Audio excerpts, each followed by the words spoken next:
Narayan Mithila university का VVI question हम जो इस बार जरूर आएगा, क्योंकि ये हमारा 100% गारंटी है। सूत्रधारी कंपनी या सहायक कंपनी से आप क्या समझते हैं, और आप अकाउंट में भी पढ़े होइएगा। शेयर इशू ऑफ शेयर में पढ़े होइएगा। देखिए इसमें क्या होता है, सूत्र कहा जाता है। तो इसमें सूत्रधारी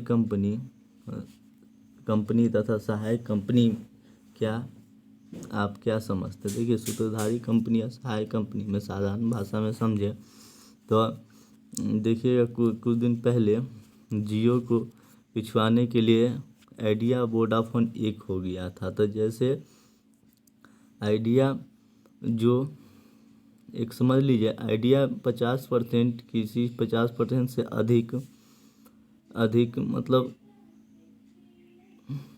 किसी अंशधारी के मतलब अंश अपना में रखते हैं, तो वो सहायक कंपनी मतलब धारक कंपनी कहलाएगा, जिसे हम सूत्रधारी कंपनी कहते हैं। और वोडाफोन जो इस 50% किसी में सहायक किया हो, मतलब सहायता किया हो, किसी के अंश को सहायता किया हो, वो सहायक वह मतलब सहायक कंपनी कहलाता है। इसी में हो जिसे हम होल्डिंग कंपनी धारक कंपनी कहते हैं। किसी के अंश 50% से अधिक धारक किया है, धारा हुआ है, उसे हम धारक कंपनी कहेंगे। और आसान भाषा में यही सही लिखिएगा तो 2-4 उदाहरण देते हुए आप लिख सकते हैं।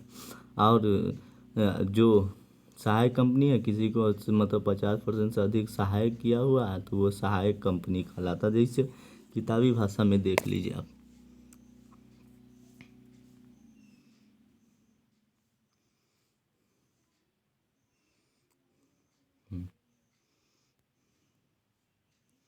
देखिए सूत्रधारी कंपनी तथा सहायक कंपनी से आप क्या समझते हैं।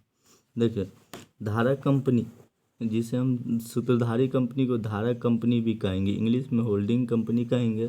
भारतीय कंपनी अधिनियम में धारक कंपनी की कोई परिभाषा नहीं दिया गया। मतलब यह अधिनियम जो धारक कंपनी के कोई परिभाषा ही नहीं दिया गया है। देखिए अधिनियम की धारा 4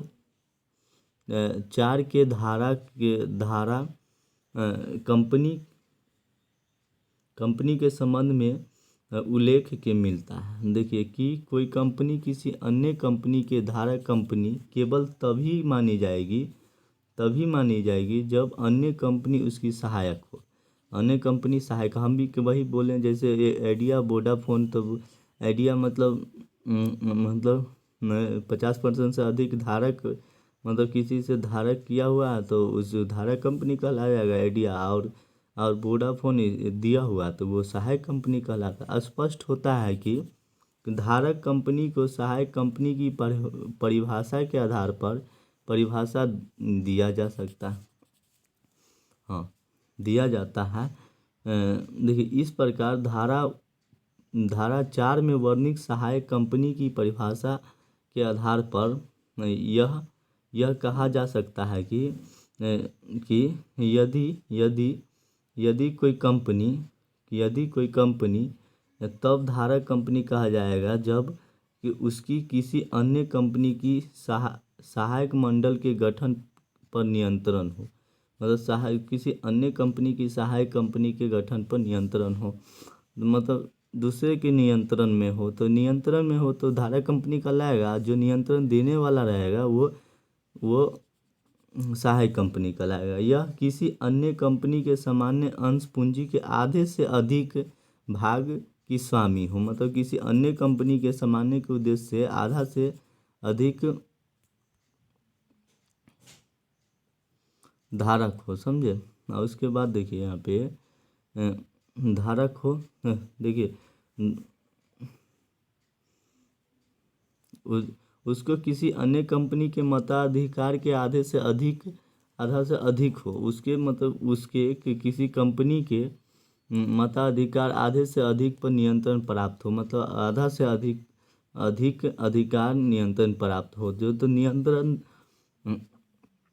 देने वाला होता है वह सहायक कंपनी होता है। नियंत्रण पाने वाला को हम धारक कंपनी या सूत्रधारी कंपनी कहेंगे। देखिए उपर्युक्त परिभाषा से स्पष्ट होता है कि धारक कंपनी के लिए आवश्यक नहीं है कि सहायक कंपनी की सामान्य अंश पूंजी में स्वामित्व हो।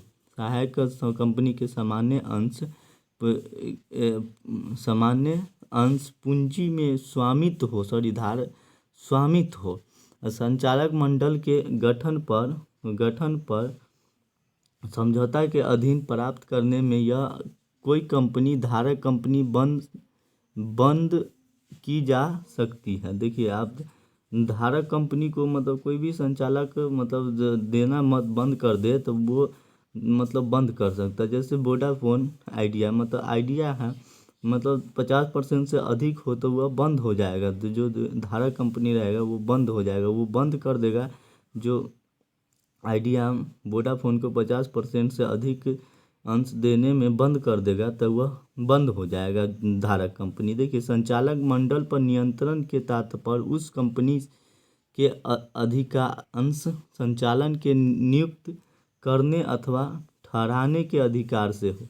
करने अथवा ठहराने से अधिकार। कभी कभी धारक कंपनी के जनक कंपनी भी कहा जाता है। धारक कंपनी को जन्म देने वाला कंपनी से भी कहा जा सकता है। जैसे कि कोई सहायक कंपनी है तो सहायक कंपनी जन्मदाता हो गया, जन्म देने वाला। जनक मतलब जन्म देने वाला। इस प्रकार कोई कंपनी स्थापना के समय से ही धारक कंपनी नहीं बन सकता। जब स्थापना होगा जब ही वह धारक कंपनी नहीं बन पाएगा।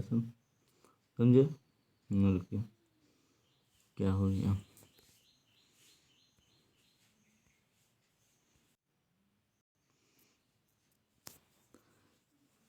तब तक निजी क्षेत्र की कंपनियों में धारक कंपनी बनाने का संचालन अधिक रहा है। तभी समरूप कंपनी पर नियंत्रण स्थापित करके प्रतिस्पर्धा को समाप्त किया जा सकता है। किंतु इधर सार्वजनिक क्षेत्र में भी धारक कंपनी की स्थापना प्रारंभ से हो गई है। इधर भी मतलब अपना में भी देश में प्रारंभ हो गया है। सार्वजनिक क्षेत्र में इस्पात कारखाने के लिए steel authority of India limited नामक धारक कंपनी की स्थापना की। मतलब यह इंडिया लिमिटेड मतलब अथॉरिटी मतलब स्टील अथॉरिटी इंडिया कंपनी मतलब authority steel of India company, यही एक स्थापना किया। किसको? तो धारक कंपनी की स्थापना किया। जब स्थापना डेट देखिए 24 जनवरी 1973 में की गई। इस धारक कंपनी का मुख्य कार्य इस्पात क्षेत्र तथा उसमें संबद्ध क्षेत्र में काम करने वाली सरकारी कंपनी के कार्यों में समन्वय स्थापित किया है। समन्वय मतलब होता है समन्वय स्थापित करके मतलब दो कंपनी एक साथ मिल करके समन्वय स्थापित करें मतलब इकट्ठा हो करके उसको हम समन्वय स्थापित करेंगे। समन्वय मतलब होता है दो कंपनी एक साथ मिल करके किया। इसके इस्पात उत्पादन एवं विकास के लिए अपनाई जाने वाली नीतियां एकरूपता लाना है। अंत में धारक कंपनी के संबंध में इस बात की चर्चा करना आवश्यक है कि जिस कंपनी का मुख्य व्यवसाय अन्य कंपनी के अंशों में धन लगाना हो, यदि किसी अन्य हम बताए थे कंपनी का 50% से अंश क्रिय कर लेती है तभी धारक कंपनी नहीं मानी जाएगी। जब 50% क्रिय कर ले ऐसे कंपनी को न्याय कंपनी का 50% से अधिक कोई मतलब अंश मतलब कंपनी से अधिक अंश क्रिय कर लेता है तो उसके हम न्याय कंपनी कहेंगे। इसको हम धारक कंपनी नहीं मानी जाएगी। देखिए सहायक कंपनी में क्या क्या होता है। सहायक कंपनी के बारे में थोड़ा पढ़िए, इससे क्या होता है। देखिए सहायक कंपनी हम बताए थे, सहायक कंपनी वो कंपनी होता है जो मतलब अपना दूसरे कंपनी को सहायता करता है, 50% अंश मतलब दूसरे कंपनी को देता है। देखिए इसमें किताब में क्या लिखा हुआ है, किताबी भाषा में, कंपनी अधिनियम की धारा 4 के अनुसार कोई कंपनी निम्नलिखित स्थिति के अंतर्गत अन्य कंपनी की सहायक मानी जाती है। जब जब अन्य कंपनी की संचालन मंडल के गठन पर नियंत्रण प्राप्त हो, मतलब अन्य कंपनी के संचालक मंडल के मतलब उसके संचालक में कम से कम वह अधिक से अधिक सहयोग करे, या जब अन्य कंपनी के सामान्य अंश पूंजी आधे से अधिक भाग की स्वामी हो या आधे % से मतलब किसी कंपनी को आधा से अधिक भाग की स्वामी सहायक कंपनी कहलाता है। देखिए जब अन्य कंपनी को उनके कुल मताधिकार आधे से अधिक भाग पर नियंत्रण प्राप्त हो, मतलब जैसे देखिएगा आप लोग पढ़े हुए थे, अंश 2 प्रकार के होता है, एक क्षमता अंशधारी, एक पूर्वाधिकारी अंशधारी। तो पूर्वाधिकारी अंशधारी जो कंपनी के स्वामी होता है, तो ये क्षमता अंशधारी कंपनी के स्वामी होता है, और पूर्वाधिकारी कंपनी के एजेंट के रूप में काम कर, मतलब कोई खरीदता तो कुछ भी चुकाना होता था पहले पूर्वाधिकारी अंश को चुकाया जाता है। जब किसी ऐसी कंपनी जो स्वयं उस अन्य कंपनी की सहायक हो, मतलब वो अन्य कंपनी के सहायक हो, वो समझे। और उसके बाद देखिए उपर्युक्त परिभाषा में कंपनी की शब्द का अर्थ न केवल भारत में समामेलित कंपनी से है, बल्कि भारत के बाहर समामेलित कंपनी से भी, मतलब भारत में भी है, अब बाहर से भारत भी ऐसा कंपनी आता है। फिर सामान्य अंश पूंजी के अंतर्गत उन पूर्वाधिकारी अंशों को सम्मिलित किया जाता है जिन्हें लाभांश प्राप्त करके तथा सामान्य की दशा में पूंजी को आपसी के संबंध में पूर्वाधिकारी प्राप्त न हो।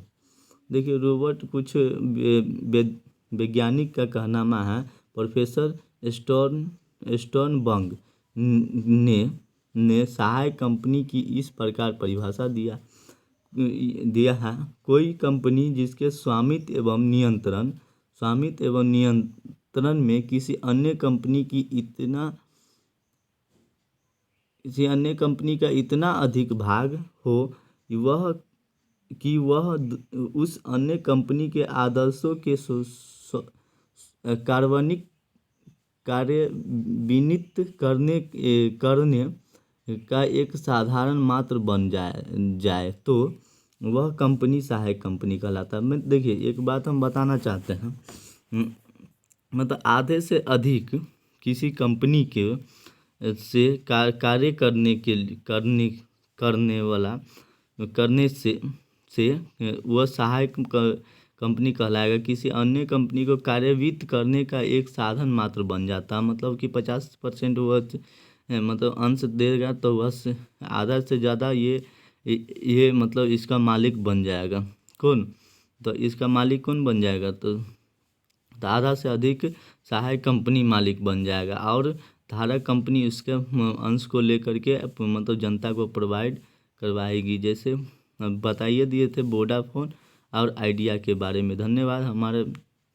हमारा चैनल आपको सही उचित शिक्षा दे रही है। आइए तो हमारे चैनल को सब्सक्राइब और शेयर करें और अपना व्हाट्सएप में लगाएं और इसको आगे ग्रोथ करने की मौका दे। एक बार मौका दीजिए, ग्रोथ होगा। उसके बाद हम आपकी पूरा मेहनत इससे आप हमको प्रोत्साहन मिलता है। जब चैनल सब्सक्राइब लाइक ये सब होता है तो उनसे